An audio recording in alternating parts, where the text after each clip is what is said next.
I am an ancestor who has lived for over 1,000 years, kept by the imperial family under an alias as a mere mascot.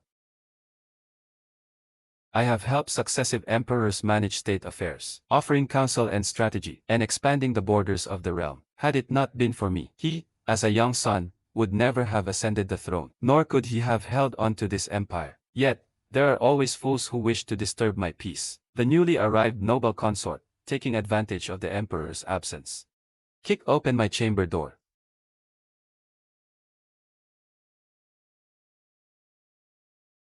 She demanded to know, which vixen are you, seducing the emperor, who runs to your quarters every single day? You don't even have an official title, just a lowly concubine. How absurd! I found it laughable. My great-great-grandson, 1,000 years my junior, daring to make me his concubine. The little palace maid beside me was so anxious she tugged frantically at my sleeve. Keep your voice down, little ancestor. Do not take it to heart. His Majesty will surely uphold justice for you when he returns. I smiled slightly. I rose and brushed off my robes. Whether His Majesty upholds justice or not is of no consequence. After all, it is my word that decides who sits upon this throne. I hear the Prince of Zhenbei just returned to the capital after a victory. I personally mentored that lad. He is far more sensible than this emperor. I cannot be bothered to waste more breath on such a fool. Aheng, go send a message. Go to the Prince of Zhenbei's estate. Tell him my peace has been disturbed. Tell him to come and collect me. The imperial concubine was stunned for a moment. Then she clutched her stomach and doubled over in laughter. I was unaware when such a character appeared in this palace, even daring to invoke the Prince of Zhenbei. Do you even know who the Prince of Zhenbei is? He is His Majesty's own uncle. He holds command over 500,000 Xuanjie troops. A nobody like you, with no status at all, deserves for him to come and fetch you. What he does not know is, those 500,000 Xuanjie troops were passed to the Prince of Zhenbei by my own hand. He grew up by my side since he was a child. He even begged me to move into his manor. But as the emperor is still young and unskilled in state affairs, he comes to seek my counsel every single day. So,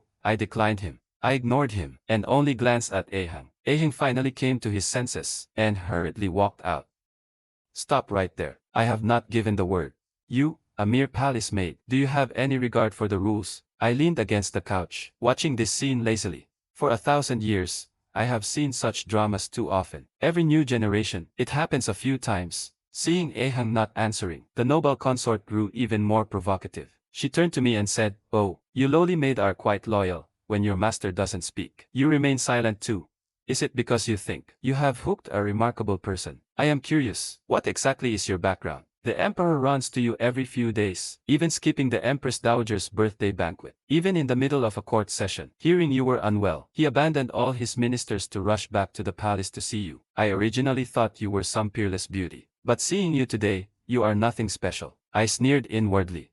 The emperor naturally prioritizes my body. If it were not for me, as one of the younger sons, he could never have ascended the throne, nor could he have secured this empire. The noble consort took 2 steps closer. She looked down at me from above. "Let me guess.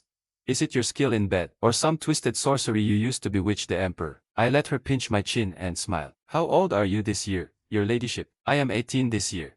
"What, are you afraid? When I was your age, your great-great-great-great-grandfather was still wearing open-crotch pants. How dare you insult this consort, you wretch?" I did not dodge, not because I couldn't. I have lived for over 1,000 years. If we were to truly compare skills, no one in this palace could even touch a corner of my robe. It is just that I suddenly remembered, the last time I was struck was over 400 years ago. There was an empress who knew no bounds of heaven or earth. She also barged in, as arrogant as you are now, and pointed at my nose to curse me, "You fox spirit. You fox spirit." Later, she knelt at my palace gate and kowtowed all night, begging me to put in a good word for her before the emperor, begging the old ancestor for forgiveness. As I lay on my couch, letting the burning pain on my cheek remain, I suddenly felt it was rather ridiculous. 400 years have passed, yet these people have made no progress at all. I apologized myself after the noble consort finished striking me. Stunned, he asked why I didn't dodge. I looked up at him.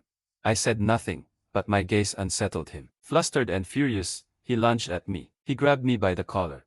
"What is that look in your eyes? I am the noble consort. I am punishing you. How dare you look at me like that?" Aheng was stamping his feet in anxiety nearby. He wanted to rush over but was blocked by the burly wet nurse. He could only cry out in a trembling voice to stop them. "My lady, you cannot do this." Before he could finish his sentence, the wet nurse nearby was quick to react. She swung her hand and slapped him. She knocked him unconscious on the spot. I stared at Aheng, who had collapsed to the ground. My hands hidden in my sleeves clenched tightly. 1,000 years have passed. I have long grown accustomed to life and death. The servants around me have changed batch after batch. In my eyes, they are merely fleeting waves in the long river of time. But that does not mean I can watch them suffer because of me. The noble consort noticed my reaction. As if she had discovered something amusing, her eyes lit up.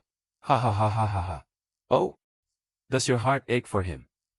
She let go of my collar, walked over to Aheng, and nudged his chin with the tip of her foot. He is but a lowly servant. Is he worth your pity?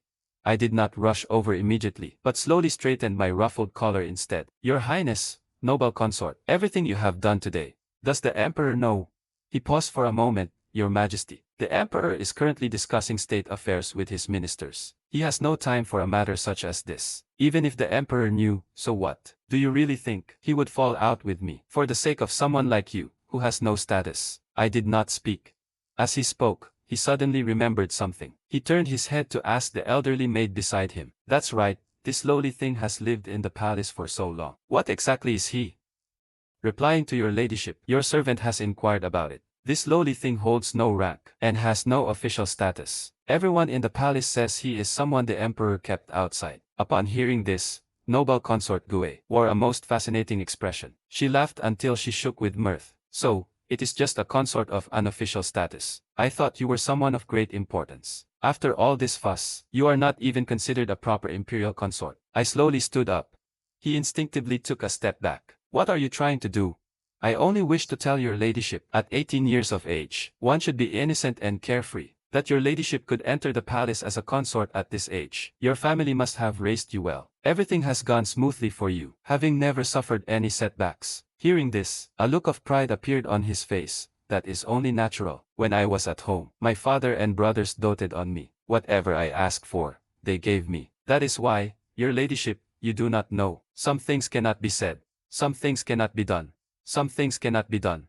Some people cannot be provoked. Always leave a way out for others, so that we may get along in the future. He was stunned for a moment after hearing this. Then he burst into laughter. Ha ha ha ha. An outsider with no status like you. How dare you? Ha ha ha ha ha ha ha ha ha. After he had laughed his fill, he stopped abruptly, staring straight into my eyes. I shall state this clearly today. As long as I am in this palace, there is no place for you. You had best pray that His Majesty protects you every day, and stays with you every night. Otherwise, I have plenty of ways to deal with you. Make him disappear without a sound. He ordered someone to bring cold water to wake Aheng up. Bring water and douse him until he wakes. Drag him out and serve him well. Understood, Your Grace. What are you waiting for? Do it. Outside, Aheng's screams grew more and more harrowing. I slowly tensed my body. The imperial noble consort laughed until she trembled. Are you heartbroken for him? He walked in, looking down at me from above. Her eyes were filled with triumph. A mere lowly servant, worthy of your heartache. She suddenly reached out and grabbed my hair, yanking it down violently. A tearing pain shot through my scalp. I was forced to tilt my head back, facing her smiling face. Do you believe me? This imperial concubine can ensure that lowly maid does not walk out of this courtyard today. My gaze turned cold. If I truly struck, even 10 noble consorts would be no match for me. But Aheng is still in their hands. I restrained myself. The noble consort admired my expression with satisfaction, exerting even more force with her hand. She tugged so hard my scalp went numb. Beg me, and I might consider letting that lowly maid go. I raised my eyes to look at her, my gaze terrifyingly calm. Having lived for over 1,000 years, what kind of madman have I not seen? The more critical the moment, the less I must show weakness. The noble consort felt unnerved by my gaze. The smile on her face froze for an instant. Then she flew into a rage from embarrassment. She suddenly let go and shoved me forward. My forehead struck the corner of the bedstead hard. A dull thud echoed.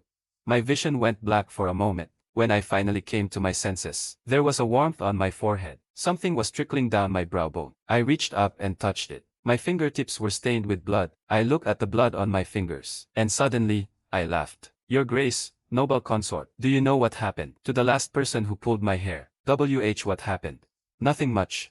Just that the heads of his entire clan were all hung from the carriage gates. The noble consort's face drained of color. She instinctively took a step back. Perhaps she felt disgraced by her own fear. He flew into a rage and lunged at me. How dare you challenge me? He raised his hand and struck me across the face. The blow landed squarely on my cheek. The force of it made my head snap to the side. Blood trickled from the corner of my mouth. I slowly turned my head back to look at him. My gaze made Consort Gui feel uneasy. What are you looking at?